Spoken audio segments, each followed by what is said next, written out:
Now here to discuss their first book, Dream Home, please welcome Jonathan and Drew Scott. Well, thank you, sir. Welcome. Have a seat. Or you can sit here if you The want. fact that you dress like me is just so nice. It's so kind. It was actually my wife's idea. Oh yeah, I was hoping you for still? a suit. Are you should in have a here? suit like me. Yes, Oh, he's hi. back there. Oh, hello. Love you. I would prefer if you dress him like me, not him. But yeah, if you're a fan of Property Brothers, why aren't you fangirling more? I wanted to hear more high-pitched squealing out of you. Oh my God, it's the Property So Brothers! we did a talk. We were in Minneapolis, and there was, not that I'm bragging, but 4,000 people showed up. And We can't so fit it's in this big convention, there's a big amphitheater. We were in there, and we're doing our talk and everything. And when we first walked up, there's like cheering and cheering and cheering. There's always that one person who's late to the party. And so just as everyone's dying down, this one voice booms out, "Yeah!" So we've got like a sea of 3,999 women and one dude. It was all, I said, so who here, let's be honest, because most of our diehard fans know that he's single. Yeah. And so I'm like, who here's Team Jonathan? And you hear all the girls scream. And I'm like, who here's Team Drew? Literally in a crowd of like 4,000 people, one dude's like, Drew. Yeah. Like, thanks, man. I'd keep an eye on that guy. Yeah. I just want to point out I have those socks. Oh, do you? Yes. I am a sock guy. Do you have the matching underwear? I have my my wrench Nice. socks on. The today. wrench? You Yes. should be wearing the wrench socks. I don't even know what I dressed myself with today. I'm Oh, wearing, well, they're still in there. I'm wearing my wrench underwear, though. No, you said sit down. Yeah. By the way, is anyone else in here wearing a suit and tie?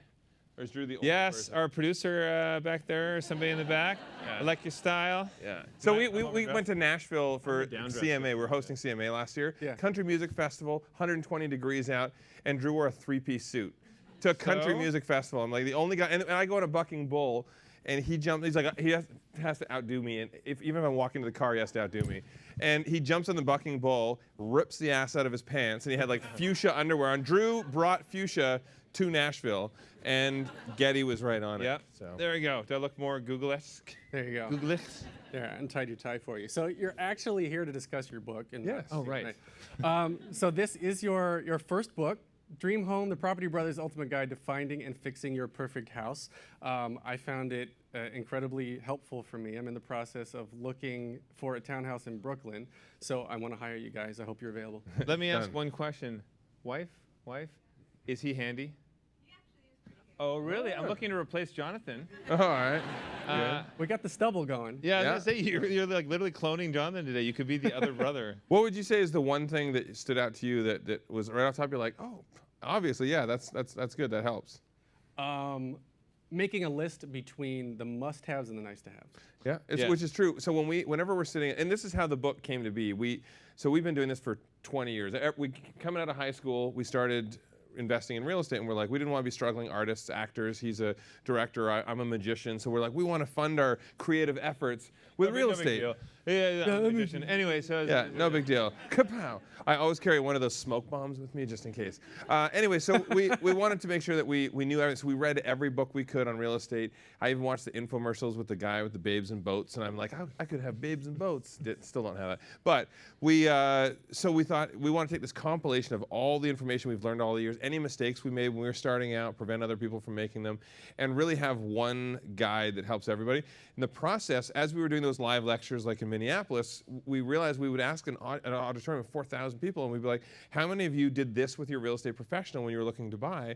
And go through the checklist and all the questions you have to ask yourself. And of 4,000 people, there would maybe be 10 hands that go up. So that's when we said, well, then there needs to be a guide. There needs to be something simple that people can follow. that's when we realized that homeowners are dumb. Yes. Oh, I mean, no, I didn't say that. No, I'm just joking. They're ignorant to how to maximize their investment, how to make sure they're protecting themselves, and what to do for design. 99% of people out there don't know how to design a space. They can know that they love this big open room, but what do I do with it? So that's why we. Well, come and out with it's Dream Home. overwhelming too, because we have it as well, where we'll have clients that come to us that are first-time buyers, and it's scary. Like they don't know what to expect, and this is the biggest investment of their lives. And what do I do? And if they're not even paired with the right professional, sometimes they've worked with other real estate professionals who are like fast-talking city realtors, and you have to find someone who works at the same pace that you do your and will language, answer yeah. questions. If you're ever, one of the other things in the book is if you're ever working with a professional, contractor, lawyer, realtor, whatever, who makes you feel like an idiot for asking a question, you are working with the wrong person. You are in charge. You're driving the ship. This is your money, so you want to make sure that you're going to be happy at the end of the day. That's the culture we promote here too. Yeah, there you go. See, Like I your should get a team job lead should here. not make you feel like a jerk for asking Never. a question. No. I've never heard someone say that the best way to learn is to have a boss who's a jerk and belittles you at every minute. Or wait, have I heard that before? I don't know. That's what he does to me. Yeah. But yeah, exactly. We like to We're siblings. inspire. Have you worked with people like that? Oh yeah, Or- there's a mentality sometimes with people. Hey, I'm the one who works Oh. every day. So there's the mentality that some people like to lead by intimidation. I don't think that's successful at the end. I think that's a very short-term goal, but it doesn't lead to. We're very similar, and actually, it was a tour that we had done ages ago with Google as well. That we wanted to create for our office, Scott Brothers Entertainment, an environment where people wanted to come and work. We do fun things, we just had all of our employees. Suck on this, Google. We booked out an entire cruise ship and took 2,000 fans and all of our staff and everybody through the Caribbean for 4 days. And it was great. It's great just to do things outside of the office space that help you bond, because then when so-and-so hits you up and you're in a rush and you need something real fast, you're a little more willing to do it because you guys have bonded. So that's Pretty our sure Google owned the ship and the island we went to. Just saying. It's true. It's true. Well, you've touched on some of this already, but I wanted to kind of get back into how you started. Like, so Drew, your realtor, Jonathan, contractor. You're both business owners. You were both actors, or you obviously still are at this point. You guys are. We still do some acting, and I mean that acting background in our improv. We did sketch comedy. So I'll back up. I'll tell you a bit of that story. So as actors, magician, director, we had these creative outlets, but we didn't want to be struggling talent, struggling artists. And so that's the biggest trick he has, his thumb trick. Anyway, what we wanted to do is make some money so we can make our own films and do our own endeavors and not have to worry about being penny to penny. And we heard real estate was a great way to make money. So at the time, we were in Canada. At the time, we heard the Calgary market was really booming. So we moved when we graduated high school. First of all, we read every book we possibly could, every VHS tape we could get. I'm dating myself. For you guys at Google, you don't know, a VHS is a thick DVD, which is a thick drive. Never mind. Anyway, so we got every bit of information, those late night infomercials, and then we learned what we could. We bought our first place right out of high school. It was a $200,000 house. We used creative financing and got it for a $250 down payment. You were 18 when At you did 18. this. Yes. Yeah, and then we did actually barely anything to that house. We barely renovated the place. We sold it after a year for a $50K profit, and we thought, okay, we can start to do this. So we continued. Eventually, friends were asking us to invest and help them renovate some houses for them. So that's when we thought, let's be professional. That was the biggest thing that we discovered is most people have a very tunnel vision view, and it's because it's been drummed into their mind, a very tunnel vision view about how you can invest in real estate, how you can buy real estate. Some people don't want to have a bunch of real estate. They just want to own their own home. And some people want to be the next mogul of, real estate mogul of New York. They want to be huge. Yeah, they want to be huge. With their real estate. So we political point. So that's what we said is it's about looking outside the box. There are government programs that can offer you grants and things toward renovations. There are programs as well that'll make it easier to get a home and get approved for financing. So that's what we did. We found the ability to assume a mortgage. You used to be able to assume a mortgage without qualifying. So if somebody couldn't afford to pay This is their very mortgage. smart. Just out of high school, 2 full-time students buying a house for $250. Nothing could go wrong. Yeah. We were fortunate. You can't do that anymore, but we were fortunate that we put the effort into looking at all of our options, and it paid off. So the book is the same thing. It's about asking you. It's about getting you to ask the questions that you need to ask yourself. Because at the end of the day, our philosophy is that your home should make your life easier. So whether you say you have 4 kids and you spend half your life doing laundry. Well, maybe it's worth putting a little more money into the laundry facilities in your home, because who knew you could get an extra large capacity washer and dryer that'll do a 15-minute wash, 15-minute dry, done. Well, then you don't have to spend the entire weekend doing laundry. So there's all these little things that I know this, and most contractors or designers will know this, but the average homeowner doesn't. Mm-hmm. Well, so I want to go back to the magician thing for a second, because you keep saying that and people keep giggling. All right. Like, I will come back to the homeowner stuff, but I'm going to talk about. You're an actual certified magician. Certified. Certified. You went to I have a magic degree in school. magicianing. Yeah. I don't know. Magicianography? Yeah, so we actually both started when we were 8 years old. 6 or 7. Yes, 7 years old. We were apprentice clowns. So, and I'm not kidding. So we actually. That was not in the book. No, it's not in the book. So we were overachievers since we were born, and so our dad said to us, you know, you're 7 years old, get a job. So I remember looking through the paper with my dad, and there was a wanted thing that people to go to clown school at Parks and Rec. They had like a clown program. And then after that, when you were certified, they would put you out for parades and stuff like that. So we were these two kids, tall, gangly kids. When you have the makeup on, nobody can tell how old you are. And we got hired to do parades and birthday parties and all kinds of stuff. By the time we were 12, we were making like $50 an hour at doing a couple birthday parties a weekend. Yeah, and we had one all here, this one cash. there, but it was pretty good for us. It was Right. a fun outlet. My parents would like do it because they're so energetic at home. They need a release so that they're just tired and they go to sleep when they come home. So that's when we started doing more and more of that, I continued. Drew kind of moved away from that and started getting obsessed with basketball. Let me just point out one thing. This is what I said. Jonathan, you're going to live a life as a magician and never have a date in your life. You ever want to meet a girl, you're not going to meet them at your little nerdy clubs when you get together with other magicians. However, then we would be at like a party, and I had this circle of girls around me in high school doing magic, and Drew would be like dribbling a basketball by himself in the corner. But anyway, so the magic, I started doing that, and I also like doing the clowning and stuff. I didn't like putting on all the makeup and everything, so I stopped doing drag as well. And then I just decided magic is the way to go. So I wanted to be like the next David Copperfield, and I'd won all these awards performing and did big Vegas style shows. ranked third I'll do best it here. in I'll do North something right now. Actually, everybody, if I can see your hands. It's bright up here, but if everyone puts their hands up like this so I can see your hands. All right, and this is a tricky one. You do it as well. So now put your thumbs down like this and reach over. So right hand over left, interlinking your thumbs, and make sure that your right hand pinky is over top, on the top. So just watch closely, and then just go like this with your thumbs and just put your thumbs up. What? Go ahead, give that a try. Can't, that's weird. But if I had a picture of what you all look like right now. Yeah. So anyway, no, it's just fun stuff. But I used to do like the I'm gonna big run Vegas this video show. in slow-mo to figure out how to do that. So we just had fun, and so whatever it was, performing, entertaining, we're always outgoing. You know what and he's then never I done, remember, though? You're a magician, and you have an identical twin brother. He has never used me in a trick. maybe this is the Duh. ultimate illusion. I was going to ask if you had ever done that dating, but obviously not. Well, Well, ask my girlfriend. Yeah, we did have we dated identical twin girls in high school, which got really creepy because they were like identical, and then the four of us would always be like, "Oh, wait, are you? Who am I with? Who am I? Are we You? going? Yeah. Did we just? Oh, never mind." So it got too confusing, so we broke up. And I've been But actually, and that's the thing too, in Dream Home, it's not just about the buying, selling, and everything. We tell a bit of our story, where things started, where things came from, because like the reason a lot of people enjoy the shows, we don't take ourselves very seriously. We have fun when we do the shows, and we're trying to portray that as well in here, because our whole life we've been laughing on set when we're filming. I don't know how we get any work done. We spend all day laughing with our crew and goofing off, but we somehow still manage to. Has everybody seen Property Brothers before? Have you ever watched the show? Okay. Who has no idea who we are? Put out, show of hands. Over there. Get out. Green shirt. Green shirt Security. out. So we laugh because the homeowners come on, and the homeowners, you know, they're generally great, generally. And but there's like this one moment in time where every single homeowner, and we don't tell them to say anything, we don't instruct them how, we don't want you to say this.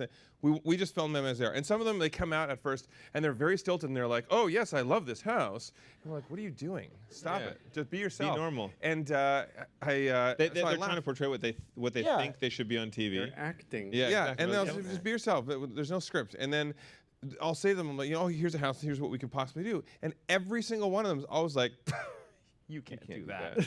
Oh, I'm going to give you an Have you example. not of watched what- the friggin' show? What the hell is wrong with you? Jonathan quietly nods. If you're watching the show, you'll see he has a vein on his forehead, and it'll throb when he wants to just throat punch a homeowner. I have never wanted to Throb. throat punch a homeowner Yeah. once. Anyway, but yeah, most of the homeowners are great. I mean, it's a lot of information. I can't see him. This is our time. Okay. Yeah, it's a lot of information. I feel like Anytime you're left out. buying, selling, I'll talk renovating, with it's a you big guys over stress. here. So what's happening over here? All right. Anyway. What about the schedule? Because you talk about you have a very tight schedule per episode, right? It was 8 weeks. So it weeks? depends. First of all, I'd like to point out, you should never start a conversation going, "You have a very tight Schedule. Schedule. glutes." You know this. Yeah, the schedule. Yeah, it's back to back. So we shoot 4 shows. So we're nonstop all the time. So we're just starting up here in New York again. We're going to be doing mostly Westchester and surrounding area. Actually, all the way from the Bronx right up to Connecticut. Listen, I applied for this upcoming season. Thank you very you? much, and I got no call back. Yes. Where were you You know, looking? I'm looking in Brooklyn. I'll Yeah. tell you, there is a secret to applying to the show. You have to have a different story. So it's always like they get a lot of people to apply. So I don't know what the story is, but some people, they'll go in and the application's pretty straightforward. And all that. They look for the applications where you're like all this info and are you a secret acrobat or something? I don't know. Whatever it is, they like people No that have a secret different now. story. But that's the thing. Some people would just submit saying, "I'm looking to buy a house. Let me know if I can be on the show." Well, they want to see your story. They want to see, They're like, we don't want that, family. asshole. Yeah. Anyway, the schedule. Yes. But it's the schedule is out of control sometimes, but we enjoy it because especially when we do face-to-face stuff. I love answering questions live and finding out what our fans enjoy, and also through social media. That's a great way for us to connect. We're the one show. The one benefit of us doing nonstop shows 10.5 months of the year we film is that we will take feedback through social media daily. And so we have a whole team that monitors the feedback and takes the feedback. And we will implement that into our shows the next day. So instead of a lot of shows where they wait until the end of a season, they'll do okay, we analyze this. This is what the change will be for next year. We literally are constantly evolving the show. So if somebody messages through social media and says, I really want to see an apartment, or I really want to see this and that, we get it into the show. Wow. Doesn't mean we're going to come down and do Manhattan apartments or anything like that yet. Logistically, that would be a nightmare for production, but maybe one day. Yeah, I don't know. Like, it's so restricted here, and the co-ops and stuff here, it's like impossible. I've done a couple for the show. I did one that we had a co-op that we had to deal with. Oh my gosh, they'd give me the wrong information. I'd submit, they would give me the wrong information, so I'd have to resubmit, but they're not meeting for another month. So I'd have to wait another month before I resubmit because of their mistake. So it's very difficult to do Manhattan. Gets the cold shoulder. It's the same in his dating life. Yeah. Well, You'll notice 90% of the humor usually is at my expense with my dating life. that's what good brothers should do to each other, right? Actually, should get to my questions. We've just been shooting the shit here. Okay, childhood. Your first job. I thought your first job was painting fences, but apparently it was clowning around. No. Actually, literally, it wasn't even clowning. We had a job before that, which he passed over. So our very first job, aside from we grew up on a ranch. So yeah, painting and stuff was stuff we had to do around the house. But our first job was we made these decorative hangers. We would weave nylon around these hangers because that was when my dad said to us, "Get a job. You're 7 years old."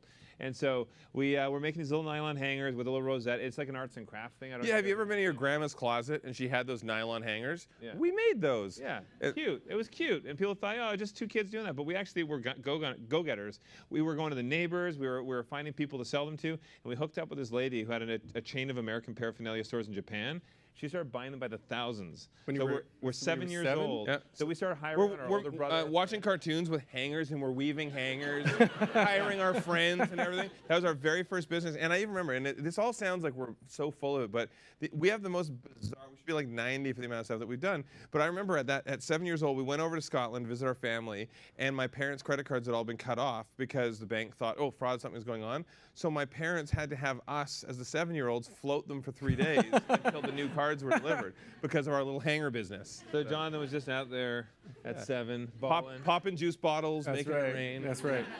So then fast forward a little bit, and you guys grow up a little. Not much. Not much, Fine, though, yeah. well, you get taller. Yeah. So at what point did one of you decide to be the contractor and one was the realtor? And did you ever consider any other combinations? Well, most people don't realize that Drew used to do all the work with me back in the day when we first started while we were in college. He would get in, he would do flooring, siding, everything with me, no problem. And then like 1996, he broke a nail and it was done. No more after that. These were meant to be in a No, the funny thing was, so when we started Property Buzz, we started our real estate company. We had a lot of investments. We were doing this for like 10 years before we were approached. And then originally, the network asked for Drew to be the contractor because he looked more rugged and Drew looked like a homeless person. He was just all shaggy. Yeah, we had the same longer hair. If you remember season 1, Jonathan hair, like that lioness mane, it was terrible. I had long hair as well, and so they thought I looked more brawny. And he was the broker for our real estate company at the time, so he had more real estate designation than me at the time. Really? And so they thought you can be the rugged, hands-on guy, you can be the whatever. And I was like, whatever. This sucks. Because I did not want to be doing the dirty renos every single day. Well, and that's like so we were actually flying in to do the test shoot for the show, and on our way there, I was bragging, I'm like, I'm gonna have like Armani suits and you name it, and then they found out that I'm actually a licensed contractor and he is not, and they're like, well, then could go terribly wrong. So they switched it, which in reality they could not have worked the other way. So we switched it. And then when we got there, Drew walks in and he's got all these suits lined up and everything. The wardrobe is amazing. And the woman says to me, she's like, what do you think? Pull anything that's in your wardrobe. It was all Walmart denim and like flannel, it was the whole flannel, thing. I was like, it was, overalls, flannel, and plaid. That's all that was in the wardrobe. So I'm like, And- suck it. Can I have my Armani shoes? Yeah. So you were talking about the audition and going to the network, but how did you even get to that point? So we had been doing, we got away from acting and all that side of it, and for about 10 years, right out of high school, 10 years our real estate company had grown. We've been doing pretty well. You're in business as flippers. Yeah, house exactly, flippers, yeah. exactly. Well, house and flipping. working with clients Working with too. clients. Yeah, a lot of clients. But the big thing at that point, after that 10-year mark, I realized acting was my true passion, directing. I want to do more of that. And so I actually left Calgary, where our company was, and moved back to Vancouver to pursue the creative side of what I wanted to do. The whole reason we were doing real estate was to fund that and whatever.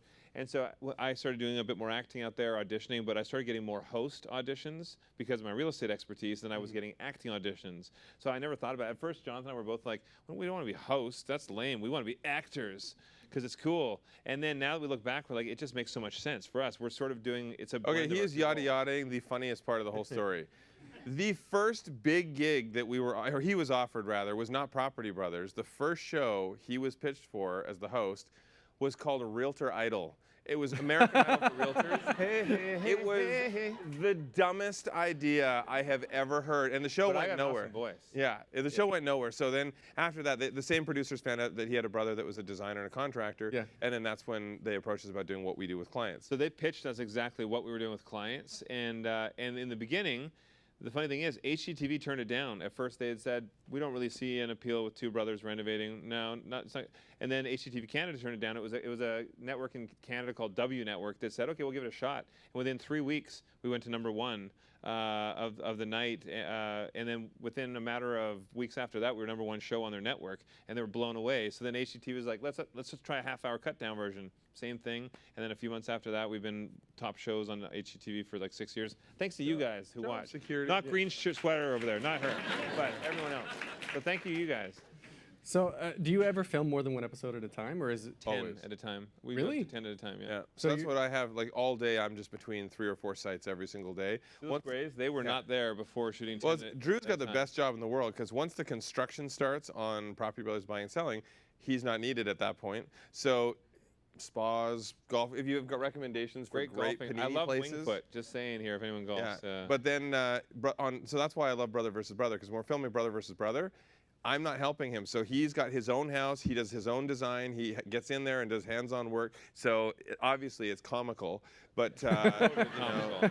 Actually, the funny thing is, we joke about it all the time, but because when we started Property Brothers, we wanted to define the roles. I think you brought this up earlier. We didn't want it just to be a twin gimmick, so I actually cut my hair shorter so we didn't look the same.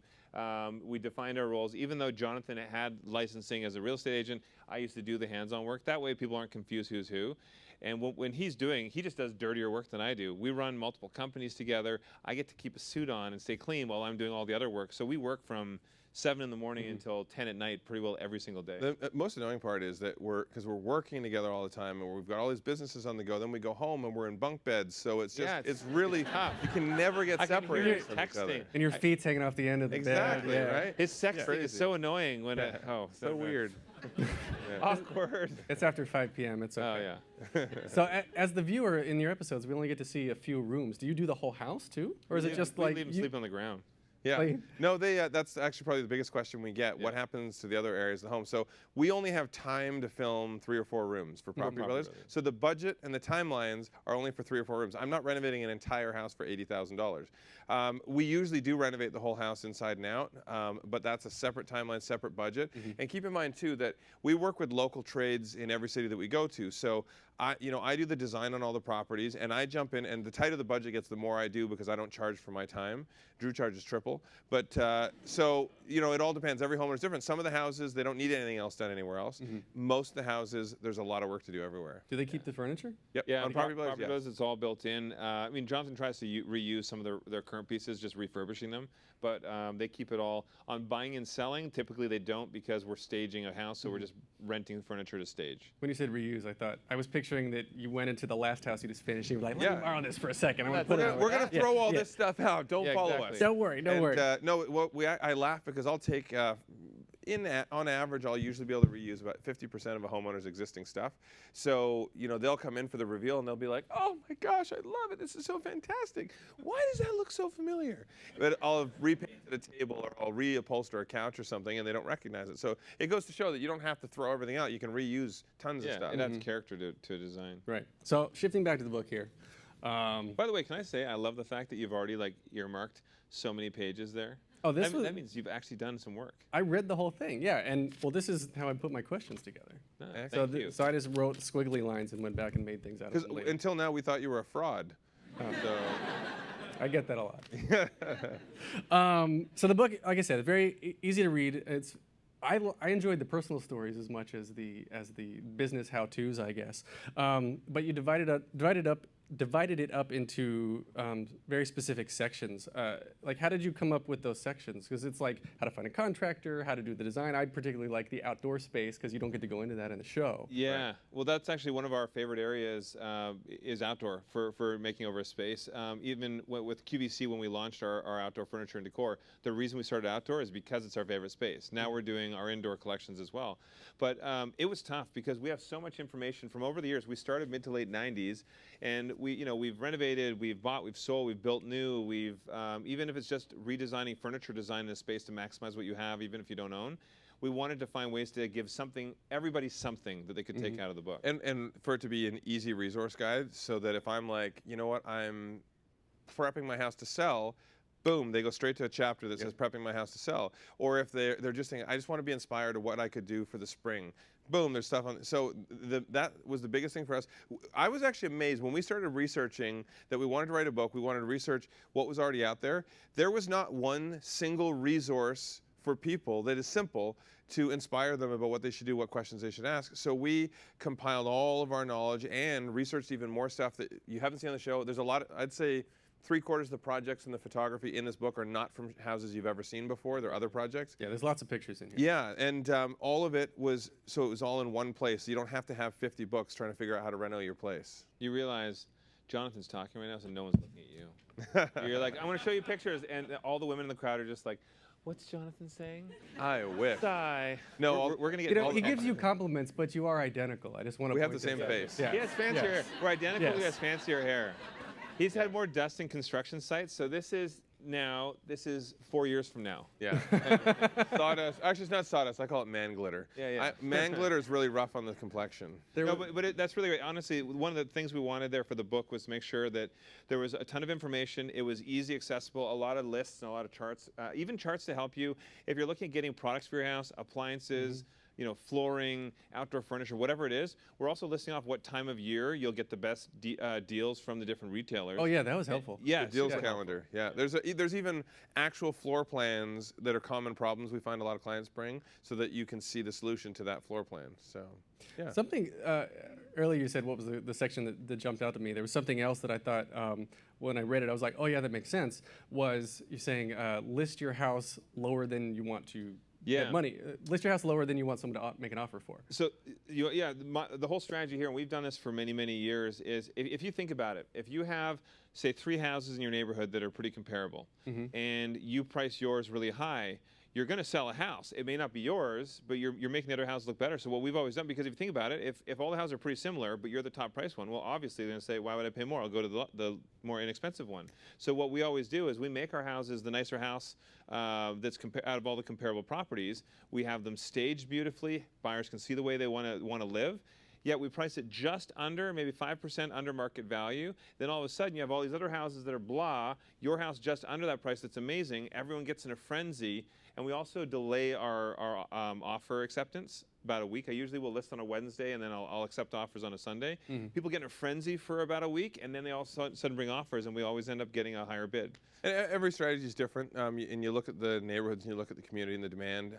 But one of the things people ask is like, well, I'll do an open house and that'll really sell it. But I would say that maybe less than 5% of our sales have ever happened from open houses. Open houses are actually just a way for your real estate agent to meet more clients. that's actually what it is. So unless you have something very specific that you need people to see inside the house that will sell them on the house that they wouldn't know from looking on the outside, there's not a huge value in the open house. So we always say, don't make that your only, some people say, well, I'm just going to try the market at a really high price, and maybe there'll be that one dumb buyer out there who's willing to just pay. That's not how it works. It's like your first date. You get one crack at a first impression, and the challenge too is if you list high and then you chase the market down as we go into the fall and the winter when less people are looking, what you could have got at a higher price in the spring, you will now not get in the wintertime. Yeah, so there's a lot of strategy. Most people think it's very simple to sell a house, so I can do it myself. There's actually a lot of strategy involved in trying to sell it and get the top dollar. Yeah. You were saying too, a little bit of behind the scenes you're also talking on the book is that with the MLS system, which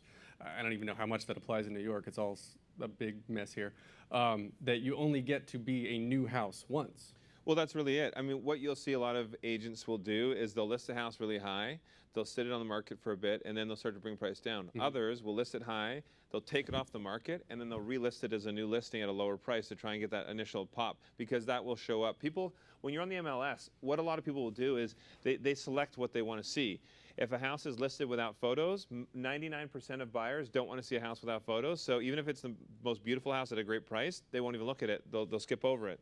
And even if you add photos later, a lot of times they'll check not to bother looking at that. Yeah, and that's something that's very hard for people to understand. It's an auto mail out an auto email that happens when you're a buyer on the MLS. You set your criteria, and as soon as something comes on the market that fits your criteria, it auto emails it to you. But yeah, most buyers, they won't look at it if it doesn't have a picture. So if your agent ever says, well, we'll just get the listing up, and then when the photos are done in a couple days, we'll load them. No. Or even if you're reducing the price a week or two down the road, a lot of times people check off, they don't care about that. They want to see only fresh listings. Right. So if anybody has any questions for them, there are 2 mics in the aisles here. Anything is fair game? Anything's fair game, and we can hear you wherever you are. Right. Well, it's being recorded, so we need to. So while people are lining up, I actually want to get you guys going here with some whiteboards. We're going to play a version of the Newlywed Game. Oh, gosh. It's going to be... I will point out, we are the worst at this. We'll call it the Drewlywed Game. You'd think we would be able to read each other's minds. The Twinlywed Game? Yeah, there we go. Okay, so we'll do some easy ones here. So in terms of property value, what's the worst thing someone can do to their house when renovating to sell? All right. All right. All right. 1, 2, 3. Add a pool. Very good. So I mean, a pool's great if you love a pool, but if you put in a pool today and try and sell it tomorrow, that you're putting it as a feature, you'll never make the money back. Yeah.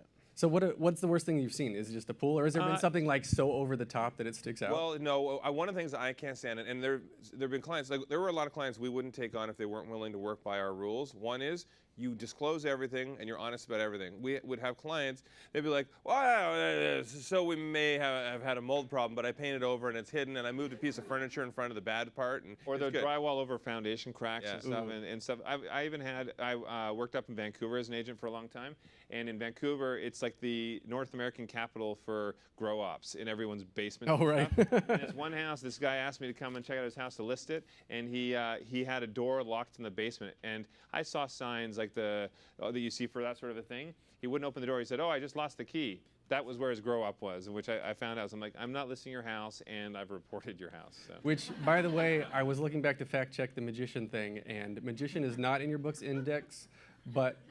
Is illusionist? Did you look at illusionist? No, magician isn't. Magician is not in there, but marijuana grow up is. There you go. Yes. It is in there. That's my magic. So I'm gonna do one. We'll do Great supplemental income. Oh no, never mind. I never said. do one more question, then we'll take an honest question. All right. So here, Jonathan's dream home's #1 must-have feature is. Might feature in the dream home. In his dream. Yes.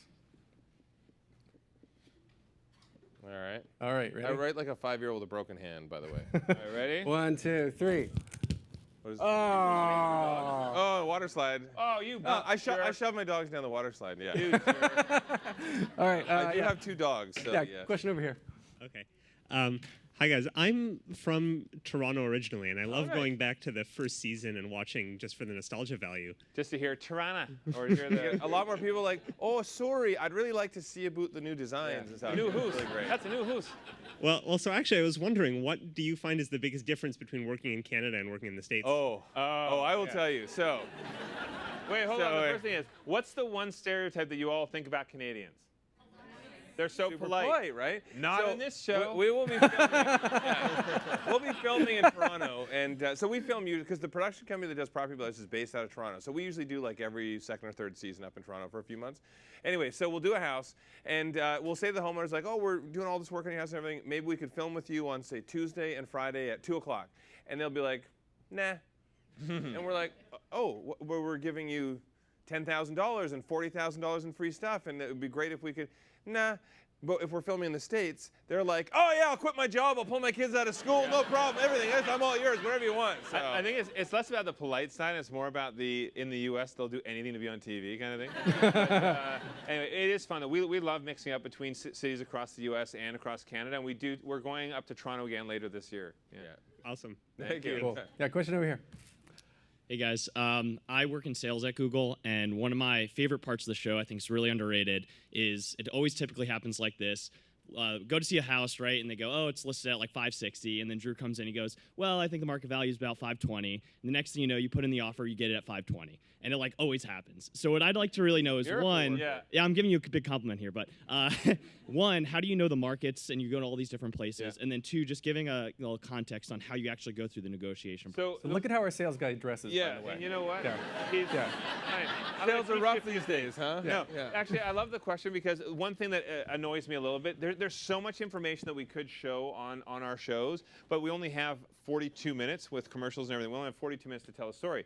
And so I don't always, like, if the value of the home is 520, well, obviously I go in a little bit lower than that, unless I just want to make a hard sale and say this is as high as we're going to come in at top price. But sometimes we don't get to show all the back and forth and everything. We work with a team of local agents as well. It's pretty easy for me to figure out market value on a place just because I've been doing this for so long. But I still always have a team of local agents who also work with me because they've been working that market. It's the same with me on the construction side. I don't know the local amendments to the code. Every city has local amendments to the National Building Code. And so I have local trades, and we come about 3 months ahead of time to start finding real estate agents, find trades who set the bar high like we do. And the other big thing too is when I finish a renovation and I leave, I want there to still be a warranty on all the work for the people that I'm leaving behind. So we make sure that we work with local GCs as well who provide the warranty on everything that happens. So Nice. a lot of local. We create about 100 local jobs in every city that we go to. So it's nice to be able to surge into Beat the. that, Google. Oh, wait. Oh. Yeah. No, I thought your question was going to be like, because everyone's always like, oh, you know that part where you like show them the perfect house and you're like, ha, you can't afford it. I hate that part of the show. Love it. And the nice Love thing it. is, it's getting hard now to do that because most people have seen the show. But when that happens, you'd be amazed at how people like paint this picture, even if they've been looking for 2 years in a space. They're like, oh, Drew found the perfect spot I can They afford. literally think I found that magical one property that fits their budget when they've been searching that neighborhood for years. Right. He's got the most maniacal laugh when that happens. I have this hairless cat that I pull out and I just pet it. All right. So we'll do the flip of the other question. Oh. Drew's dream home #1 must-have feature is. I don't know if you'll get this, but my girlfriend. Oh. All right, that's not what I'm putting on here. All right. Okay. He's still writing. Okay. Yeah. Ready? And go. Huge closet. Oh. Gigantic there you go. closet. I would like to point out, so who saw Property Brothers at home when we renovated our home in Vegas? So we got all the cool stuff, the water slides and stuff like that. No sooner did we finish that renovation, so it was like June of last year, we finished it, and it was a huge, biggest residential reno I've ever done. It was so exhausting. Literally 2 days when we're done, Drew comes out of his room, because we sold our individual place and got one big kind of compound there in Vegas, and he comes out, he's like, I want you to rip the back of the garage out and give me a bigger closet. And so I had to, so he has 180 pairs of shoes. He added I'm not 17 kidding. feet onto my closet. I took it from the back 12 of the garage. feet That's tall, the size all of some shoe people's racks. apartment in New York. Yes. I'm not kidding Yes. you. It is. His closet is ridiculous. I like So, my men's fashion. Anyway. And some of it's ladies' fashion. That's for Linda, not for me. That's me. Question. Awesome. So that rings true for me. I just closed on my first apartment on Friday. Congratulations. After 100 open houses, so feel lucky that you weren't a part of that. But I'm leaving from here to go meet my general contractor, and that raises two questions. First, floor color. What's your go-to? What do you pick? And two, given the limited space we have in New York City, would you recommend ripping out a bathtub for a shower if you don't plan to put kids in there and it's smaller? So. We only have time for 40 questions. Yeah, exactly. So one thing I want to say is I feel sorry for your agent taking you to. I did it alone. Oh, you did it alone. Okay. Whew, 100 open houses. Anyway, Why it took so long. don't say to your contractor, Jonathan can do it for 50,000. Can you do it? Yeah. They hate that. If you only have one bath, is it one bathroom? It's one full bath, one half. Yeah. So one full and one half. So the one thing that's a little tricky. Condo living is different because it's not as much a family thing. But I always say if you only have one bathroom in the house with a tub, don't take it out because now you're eliminating any families that would look at it. However, when you're here in Manhattan, it's a little bit different. Your typical market's not just families, so you may be okay. Are you planning to have children and keep this condo? Not keep it. It's a condo. We'll hold on to it. But Okay, yeah, because that's the big thing. As soon buyers, even though they know they could just renovate it back, they never do. They'll just wash their hands and move on to something that. Because if you have kids, you need a bathtub. There's a whole Except section in we the had- book about renovating to Yes. sell. Yeah, well, exactly. Yes, and yeah. we had one client who fought me tooth and nail. She's like, "No, I'll teach my kids to shower." Her kids were like 2 and 1. I was like, "What the hell are you talking about?" I'm picturing this 1 foot tall kid. Yeah. All right, breastfeed me. So anyway, that was the first question. What was your other question? Oh, floors. Flooring. So I love a mid-tone wood, like a beautiful hand-scraped look. The nice thing about hand-scraped is it will mask any scratches that you get on there, or if you have a dog that sheds hair as well. Having a mid-tone is a lot easier to hide because dark floors show everything and light floors show everything. So mid-tone is great, but also depending on your size, if you have a dog that's going to trash, or if you've got 3 kids, 2 dogs, and 4 husbands, you want to make sure you'll have flooring that'll last. So you can do vinyl plank flooring, and it is indistinguishable from hardwood. I even fooled Drew. He went down and felt it, and he thought it was hardwood, and it wasn't. It was vinyl plank flooring. Tricks me all the time. Or plank style, like in your kitchen Porcelain, space, or a porcelain. Plank style porcelain also works more durable than a regular hardwood. Well, we're out of time for everybody else, so congrats on the new house. All right, whiteboard question here. Oh, whiteboard. Yeah. If Jonathan had to pick a new profession, nothing that he has ever done before, he Nothing? would be a. Oh, so not a magician. Okay. Yes, not a magician, not a water slide connoisseur. Huh. Let's see here. Oh, How can you answer this question faster? I was going to say smartass, but he does that all the time. Well, I'll tell you what I always wanted to be, and I never. Oh, geez. Let's see. Hold on. This is probably not it.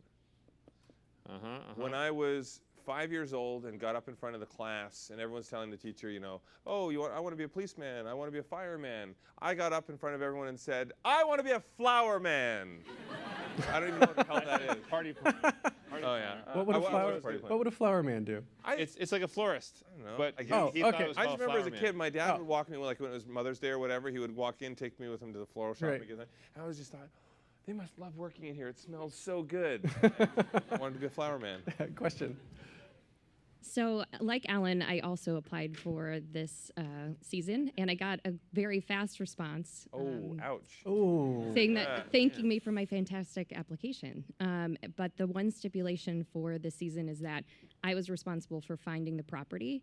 And so my husband and I did consider it, and we did a pretty big search. But we kept coming back to the fact that we were a little concerned about finding this property, not knowing if it was really had good bones or if it was really a tear down. So would love your advice, because we will continue to search. Yeah, so when we first started Property Brothers, so now we're doing everything in 3-month blocks where we come in and we shoot all of the shows in 3 months when we go. We first started Property Brothers, we started with people before they'd even started looking, they didn't know what they wanted, they hadn't put any offers in, they hadn't done anything, and it was taking so long, and a lot of them would get outbid and everything was going on. So we opened it up to people who had already been searching and who mostly have identified a house that they like.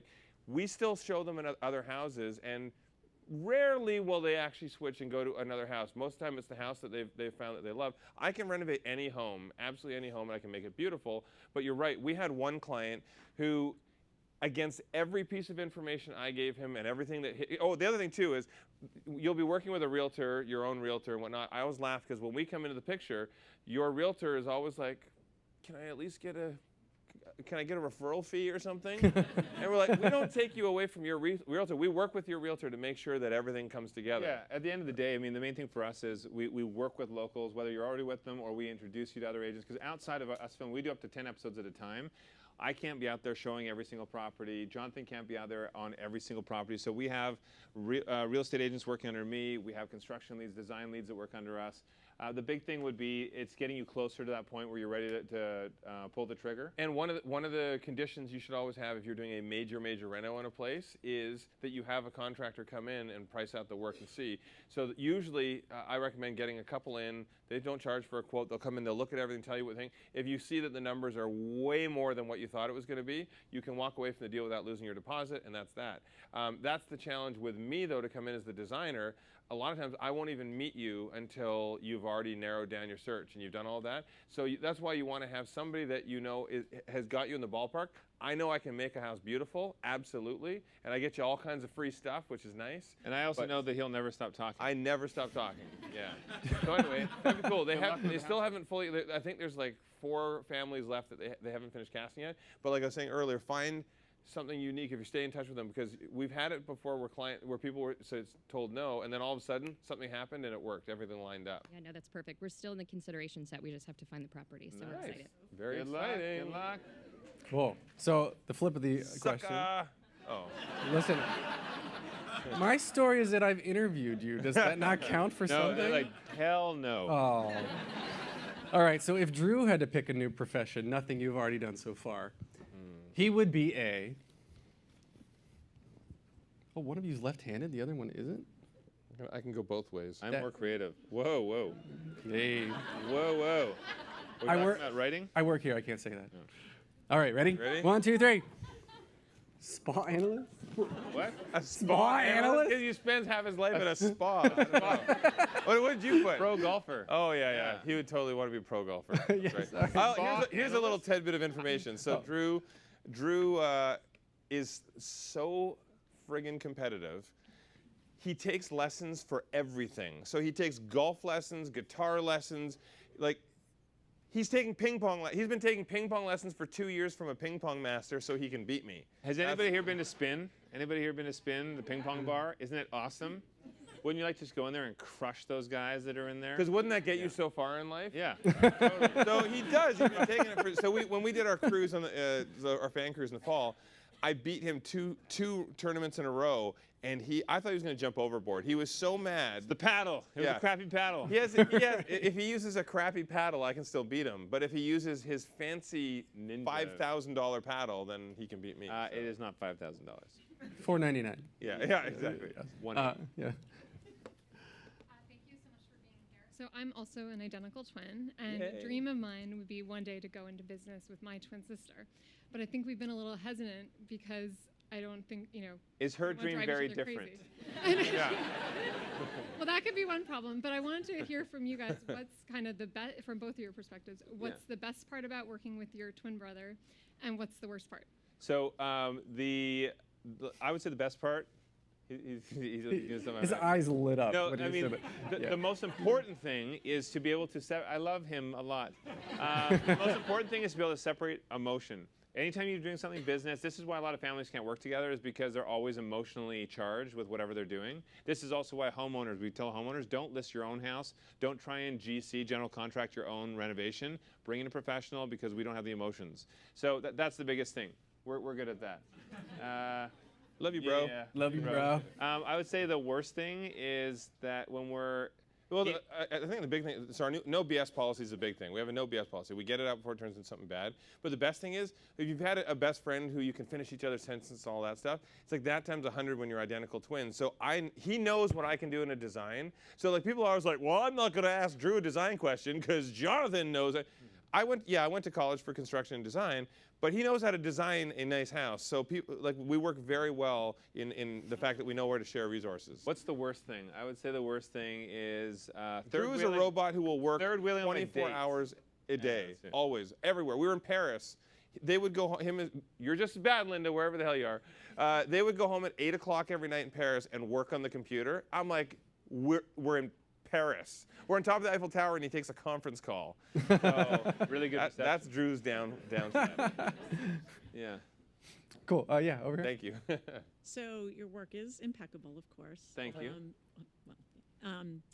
But I imagine that there are some people who are a little difficult to please. So I'm wondering what's the least enthusiastic or unexpected response you've ever gotten? I have one funny client. So this is actually from season 1 of Property Brothers, and I don't know if you remember. This little short guy.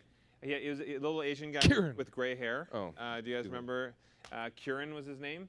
And I just found it the funniest thing because he thought he was the guru of everything. He would come into Google and tell all of your execs how to do their job. Like, that's just how he was. And so he was going bragging to Jonathan, I've been renovating properties for years. And they would be pointing out something that is a very generic feature that you put in a renovation property. He's like, I've never seen this ridiculous thing before. What is this? He would follow Jonathan around with a tape measure, literally the entire renovation, measures this, measures that. He would measure the he called it his splash radius from the toilet, and he would measure the splash radius to the sink. Oh. It was the most annoying thing He to made see. me reconfigure the whole bathroom because the splash radius was within 2 inches of his allowable amount. Yeah. So, Did he take personal height into account? well, I said to him, I'm like, dude, from your height, there's no splash. You're in the toilet already. So, just watch you don't dip in. So, yeah, you get people like that are know-it-alls. They're the ones that are probably. But the only other thing too is, I appreciate that this is a crazy process, and it's the clients are paying for the majority of the reno and Property Brothers, so that's why they get so emotional.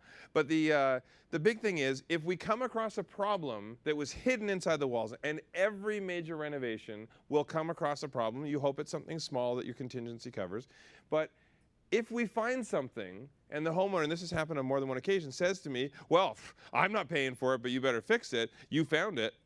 I'm like, it's your friggin' house. What are you talking about? It's not my house. Yeah. So I'm not going to leave a property that's unsafe, but at the same time, homeowners have to realize that you, as the homeowner, are responsible at the end of the day for the safety of the home, and I want to make sure that We can't quote on some job that we don't see behind the walls. Right. Yeah. Good question. Can I ask a follow-up and just say, do you actually really make the people remove the toilet bowls? Hell He yeah. does, yeah. I'm not touching your toilet. Have you ever lifted a toilet? There is one episode. So my entire career, I've always made the homeowners carry out their own toilets because that's not my goal in life. Is to He rub makes that me do toilet. it. He made me do it, and all I did is I did the whole I went and I Yeah. did the pretend fall. Dump and I it all splashed over. With the pee. But yeah. sometimes you just have to get the job done. So I'll dive in and right in there. Hands in that pee. Dive into that toilet. Yes. Question. Hey guys, so I'm from a small town. Hold on one second. Can I Yeah. point out that you're blending style? You have a Drew style blazer and a Jonathan style shirt. This is not. Thank you for the support. This is not unintentional. So everyone in the town that I'm from has decided that I look more like the Property Brothers than anyone else in the town, and so people feel the need Is to the tell town me. called Crazyville? Is it? It What is the You name of have your town? hair? You got the dark hair. I see it. Yeah.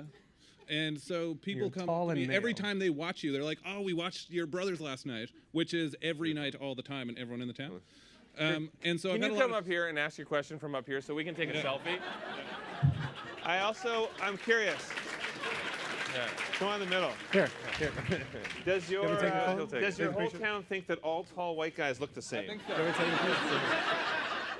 picture. It's a racist town. All white guys look the same. Something's not happening here. It's East Coast. It's Canada. It's pretty What town? is it? You opened a chat. Oh my God! I've spent All a right. ton of time saying. All right. 1, 2, 3, go. All right. I I was There just you go. reached in again. All right, so what was your question? Yeah. Derek, join us. Sit. Yeah. So, also, we need a video release from you, so don't go anywhere. no sweat.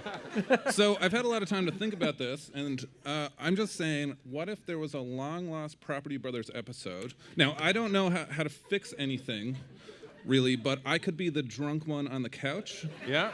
and kind of Like hucking. you are right now. Right, exactly. And so I would be your biggest project yet. I like my this. emotional problems. So you'll be. We'll call you Proppy.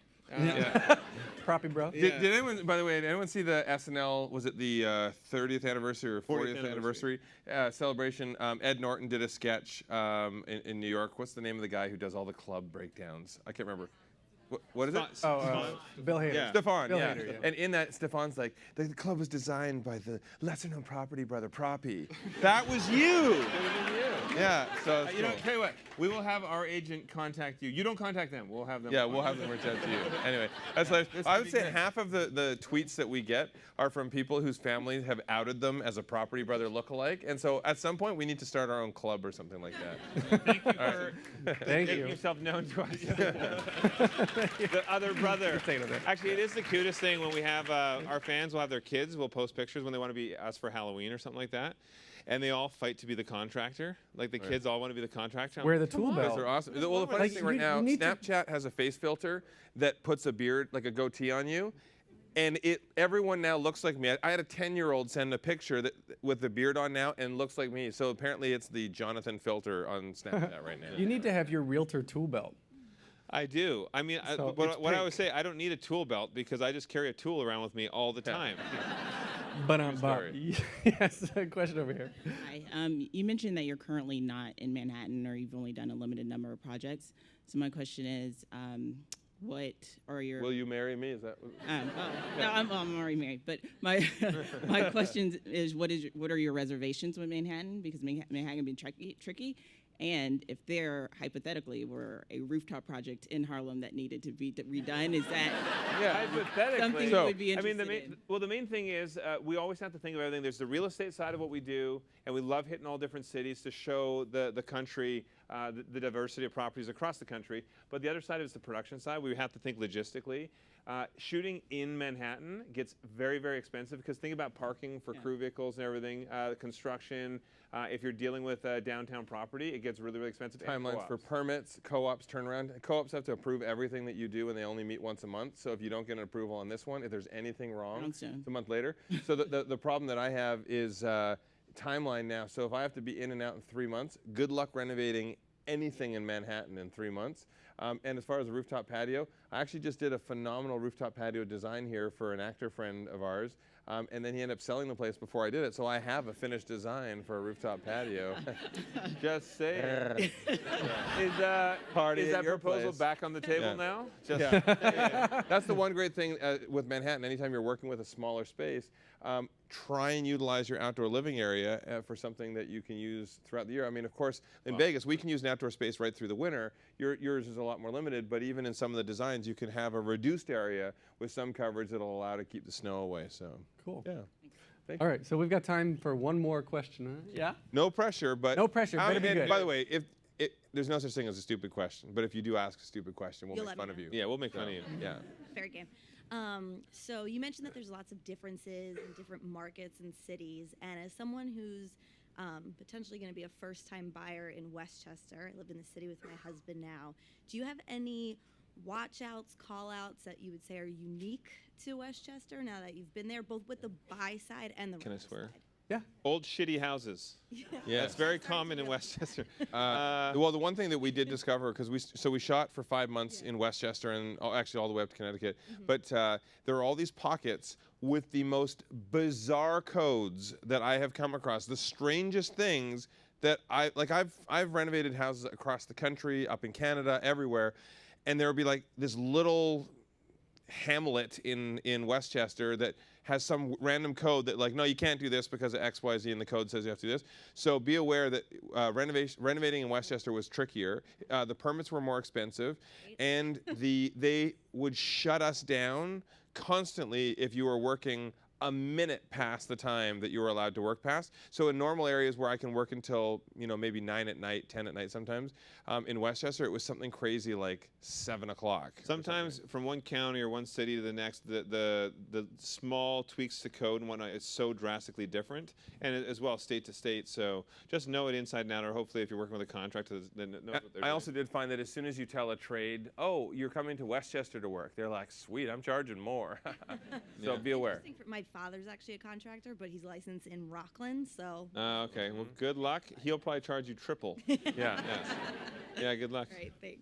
Cool. Well, we are at time here. Dream Home came out today, right? Yes. Yes, so you in the room here are some of the first in the world to own this book, and it Yes. sold out before the event even started. Yeah, it did. And if you didn't get a copy, by the way, or if you have family that wants to come and get a copy, tonight we're going to be at the Union Square Barnes & Noble at 7 o'clock. We're doing a meet and greet. We're going to sign books. We're going to say hello, answer some more questions. So that's nice and close. So if any of you want to come down there, we're going to pack the place and have a bunch more fun. Do me a favor, everyone, grab a photo with the book, post it online, help us spread the word. I mean, we want to go to #1. We put a lot of heart and soul into the book, and I mean, it's already #1 on Amazon, which is amazing. Yeah. So thanks to everyone who bought. But we're going to do some autograph signing, some photos, and again, you can get the book anywhere. Go anywhere. Yep. It's better than genre. Talk backlash. Cool. All right. Thank you. Thank you, other brother. From another brother. You took my whole closing. That was great.